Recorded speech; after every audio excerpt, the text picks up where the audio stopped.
भाभी जी, पतिदेव को ऑफिस विदा कर, बच्चों को स्कूल भेज, घर का काम निपटा कर, नहा धोकर एक कप चाय लेकर लॉन में आ बैठी। सर्दियों की धूप बड़ी भली लग रही थी। दीपू के लिए स्वेटर बुन रही थी, उसका गोला भी हाथ में था। इतने में पड़ोस की मीना आती दिखाई दी। हम आ गए भाभी, बोलती हुई वह गेट खोलकर अंदर आ गई। मैंने भी उठने का करते हुए कहा, अरे आओ मीना। मीना को मालूम है कि इस वक्त मैं खाली होती हूँ, इसीलिए जब भी कभी आती है इसी वक्त आती है। मीना तुम बैठो, मैं एक कप चाय बना लाऊं, कहते हुए उठ ही रही थी कि उसने हाथ पकड़कर बैठा लिया। बोली, भाभी बिल्कुल इच्छा नहीं है। मीना बहुत बेचैन सी लग रही थी। मैं भी उसकी इस बेचैनी का कारण पूछे बिना नहीं रह सकी। वैसे तो जब से वो विवाह के बाद आई है, मुझसे इतनी घुल मिल गई है कि हम दोनों ही अपने मन की बातें एक दूसरे से कहती रहती हैं। पड़ोस में ही रेखा आंटी रहती हैं, उनके बच्चे भी मुझसे काफ़ी खुले हुए हैं, खास तौर से विकी। जब विकी का विवाह हुआ तो आंटी ने काजल डालने की रस्म मुझसे ही करवाई और बड़ी भाभी होने का नेक भी दिया। मुंह दिखाई की रस्म के दिन जब मैंने मीना के हाथ में अपना तोहफा रखा तो आंटी के कहने पर उसने मेरे पैर भी छुए। तब मैंने ही कहा था, आंटी प्लीज़, इसे मैं अपने पैर नहीं छूने दूंगी, इसे तो गले से लगाऊंगी। मुझे तो इसे देखकर अपनी छोटी बहन की याद आ गई। उस दिन के बाद से हमारे बीच एक अजीब सा रिश्ता बन गया। कहती तो वो मुझे भाभी थी, पर मानती बड़ी बहन की तरह थी। शुरू शुरू में नए घर परिवार में सामंजस्य बिठाने में तकलीफ आती है। मैं भी गुजर चुकी थी उस दौर से, अतः मैं हर बात की सीख छोटी बहन के नाते उसे देती। धीरे धीरे वह घर में घुल मिल गई, हमारे रिश्ते और अच्छे होते चले गए। बड़ी बहू में अपने अपने घर जा चुकी थी, क्योंकि दोनों बड़े भैया बाहर नौकरी करते थे। विकी माँ के साथ रहता था, अतः मीना को ही घर संभालना था। मीना इस बीच प्यारी सी बेटी की माँ बन गई। अब तो वह घर परिवार में व्यस्त हो गई, फिर भी समय निकालकर कभी कभी आ जाती। रेखा आंटी और मीना दोनों में काफ़ी पटती थी, अतः घर का वातावरण सौहार्दपूर्ण रहता था। मीना को देखकर कोई कह नहीं सकता था कि वह एक बच्चे की माँ है। गोरा रंग, बड़ी बड़ी बोलती सी आंखें, घने काले बाल, अच्छा कद, कुल मिलाकर ऐसा लगता मानो अप्सरा ही धरती पर उतर आई हो। मैं तो विक्की से कभी कभी मजाक भी करती, तेरे जैसे लंगूर को यह हूर की परी कैसे मिल गई। इस पर वह, भाभी जी आप भी, कह कर रह जाता। बेटी भी माँ पर गई थी, बिल्कुल गुड़िया सी। भाभी, आज हम काफ़ी तनाव में हैं, पर कैसे कहीं सारी बातें समझ नहीं आ रही। आप भी ना जाने क्या सोचेंगी सुनकर हमारे बारे में। अरे पगली, ऐसी भी क्या बात हो गई? क्या विकी से लड़ाई हो गई या आंटी से कुछ कहा सुनी हो गई? नहीं भाभी, ऐसी कोई बात नहीं है। भाभी आप कसम खाइए, किसी से कुछ नहीं बताएंगी, यहाँ तक कि भाई साहब से भी नहीं। लो तुम्हारी कसम खाती हूँ। अब तो बोलो, ऐसी क्या बात हो गई? मेरा यह कहना था कि उसका रोना शुरू हो गया। मैं हैरान रह गई, ऐसी क्या बात हो गई? अभी तक कभी मैंने उसे इतना बेहाल नहीं देखा था। मेरे चुप कराने पर, सांत्वना देने पर उसने जो कुछ बताया चुपचाप सुनती रही मैं। भाभी, बात हमारी शादी के पहले की है। हम गर्मियों की छुट्टियों में अक्सर मम्मी के साथ अपनी नानी के यहाँ जाया करते थे। हम भाई बहन, अपने मामाओं के बच्चे, सब हम उम्र होने के कारण आपस में काफ़ी घुल मिल गए थे। हमारे मंझले मामा जी का बेटा रोहित उम्र में हमसे साल भर बड़ा है। धीरे धीरे हमारी दोस्ती गहरी होती चली गई। शुरू शुरू में हमने विशेष ध्यान नहीं दिया कि वो हमसे कुछ ज़्यादा ही खुला हुआ क्यों है, लेकिन बाद में आभास हुआ कि उसके मन में हमारे लिए कुछ और ही भावना थी। उसका व्यक्तित्व इतना आकर्षक कि हम भी उसके प्रति आकर्षित होते चले गए। पिक्चर जाना, घूमना फिरना, घंटों बातें करना, ये सब हमें और करीब लाता गया। उम्र के उस मोड़ पर भावनाओं की रोह में बहकर हमने ऊंच नीच का ख्याल नहीं किया। हमारी नानी कभी कभी हमारी मम्मी से कहती भी थी कि इस तरह इनका ज़्यादा मेल जोल ठीक नहीं। तब मम्मी कहती, माँ आप अब पुराने ज़माने की हो गई हो। आजकल के बच्चे अपने हम उम्र भाई बहनों के साथ दोस्त सा व्यवहार करते हैं। आपकी बातें निर्मूल हैं। इस पर नानी भी चुप हो जाती। काश उस समय नानी की बातों पर मम्मी अमल करती। नाजुक मोड़ पर जो रिश्ते बने उनकी नैतिकता का आभास हमें तब हुआ जब रोहित हमारे लौट जाने पर भी हमें पत्र लिखता, घंटों फोन पर अपनी भावनाओं का इजहार करता, हमारी शादी का इजहार करता। हमारी शादी पक्की हो जाने पर उसके आक्रोश भरे पत्र आने लगे। हालांकि उसकी शादी हमसे पहले ही हो गई थी और वो 2 बच्चों का पिता भी है, पर हमारी तरफ उसका आकर्षण बना रहा। उसने हमें पत्र लिखने, फोन करने के लिए मना किया तो वो हमें ही दोषी ठहराने लगा कि हमने उसकी भावनाओं के साथ खिलवाड़ किया है। भाभी, हम मानते हैं कि गलती हमारी है। अपनी ओर आकर्षित होते देखकर भी खुद सचेत होने की बजाय उसके आकर्षण में बह गए। हद तो यह है भाभी कि वो अब हमारे यहाँ भी फोन करने लगा है। हमने उसे फोन करने से मना किया तो उल्टी सीधी बातें करने लगा। अब तो हमारी हालत यह हो गई है कि अपने किए पर ग्लानि तो होती ही है, साथ ही यह डर भी लगा रहता है कि विकी और मम्मी जी को पता चलेगा तो क्या होगा।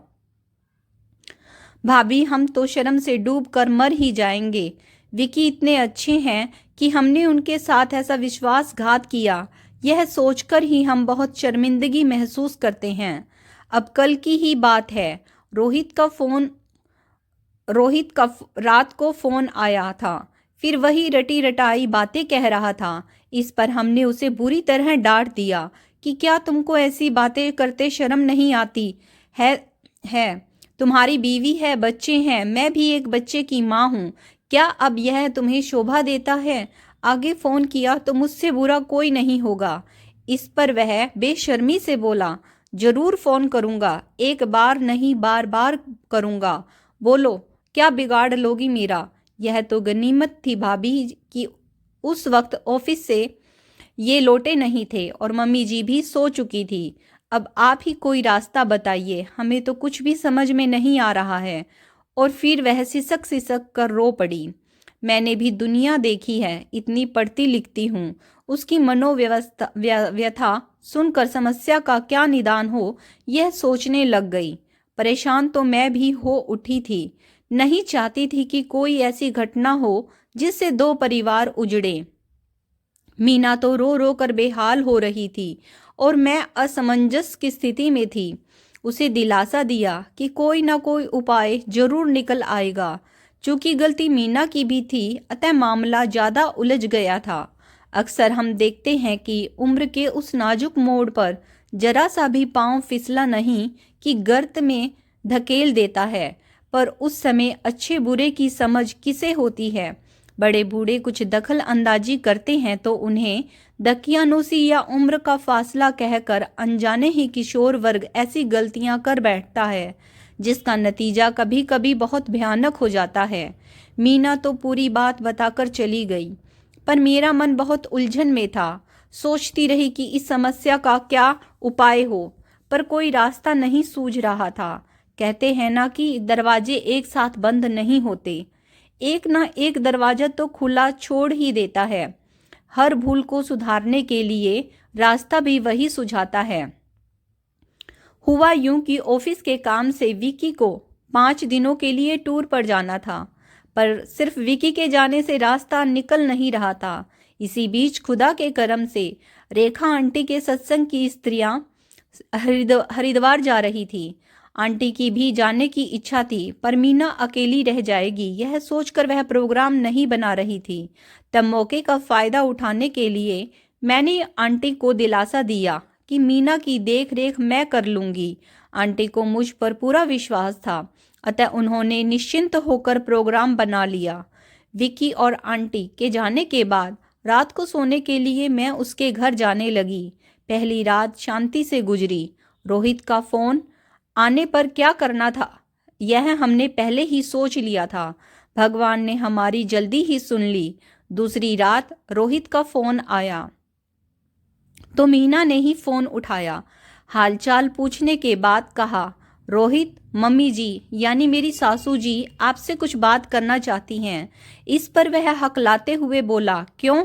आंटी जी को मुझसे क्या बात करनी है? वह आगे कुछ बोल पाता इससे पहले ही मैंने रिसीवर ले लिया। मेरी आवाज़ सुनते ही वह घबरा गया। मैंने कहा, बेटा, मैं मीना की सास ही नहीं उसकी माँ भी हूँ, और वह भी मेरी बहू नहीं बेटी है।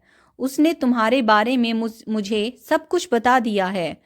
अब ज़रा अपनी पत्नी को फ़ोन दो, उसे तुम्हारी हरकतों के बारे में बता दूँ। इस पर वह माफ़ी मांगने लगा, कहने लगा, आंटी, मैं कसम खाता हूँ आगे से मीना को परेशान नहीं करूँगा। मेरी पत्नी को पता चल गया तो वो हंगामा हो जाएगा। वैसे ही वह बहुत शकी स्वभाव की है। मेरी गृहस्थी उजड़ जाएगी। प्लीज़ आंटी, ऐसा मत करना, प्लीज़, मैंने धमकाते हुए कहा। आगे कभी तुमने मीना को तंग करने की कोशिश भी की तो उसका अंजाम बहुत बुरा होगा। और मैंने फ़ोन रख दिया। मीना सारी बातें सुन रही थी। अपनी समस्या का यूं समाधान देख खुशी के मारे रो पड़ी और मेरे गले लग गई। तब मैंने ही उसको प्यार से कहा, पगली, दुख में भी रोती है और खुशी में भी। जब तक तेरी ये बड़ी बहन कम भाभी तेरे साथ है, किसी दुख की छाया भी तुझ पर नहीं पड़ने दूंगी। अरे यह तो अब जिंदगी भर तुझसे डरता रहेगा। ऐसे लोगों से निपटने का तरीका आना चाहिए। जिंदगी में भूल किससे नहीं होती, पर अपनी भूल का एहसास समय रहते ही कर लो तो यह नौबत यहाँ तक नहीं पहुँचती। उस रात हम काफ़ी देर तक बातें करते रहे। मीना बार बार मेरा शुक्रिया अदा कर रही थी। इतने दिनों के मानसिक तनाव के बाद अब वह काफ़ी सुकून का अनुभव कर रही थी। आंटी जी और विकी के आने के दिन करीब आ रहे थे। मुझे भी खुशी थी कि समय पर ही सारी समस्याओं का अंत हो गया। इस घटना के बाद से मीना और मैं और करीब आ गए। आज मीना 2 प्यारे बच्चों की माँ है, खुशहाल गृहस्थ जीवन व्यतीत कर रही है। मीना की सुखी गृहस्थी देखकर संतोष होता है। कभी कभी विचार आता है कि ना जाने कितने रोहित पैदा होते रहेंगे जिनके चुंगल में मीना जैसी भोली भाली बालिकाएं फंस जाती हैं। ऐसी स्थिति में यह फर्ज है हम बड़ों का कि अपने बच्चों का सही मार्गदर्शन करें, जीवन की ऊंच नीच समझाएं, रिश्तों के नैतिक मूल्यों का बोध कराएं। मेरी बेटी भी बड़ी हो रही है और मैं काफ़ी सचेत रहती हूँ। मेरी टोका टाकी की आदत से कभी कभी वह कह उठती है, generation gap mummy, generation gap. पर जीवन के अनुभवों से जो देखा है वही संस्कार अपनी बेटी में डालने की कोशिश करती हूँ। चाहती हूँ कि उसे सही दिशा, ज्ञान और सही मार्गदर्शन मिले ताकि वह जीवन के मूल्यों का सही विश्लेषण कर सके और वही आगे आने वाली पीढ़ी को भी विरासत में दे सके।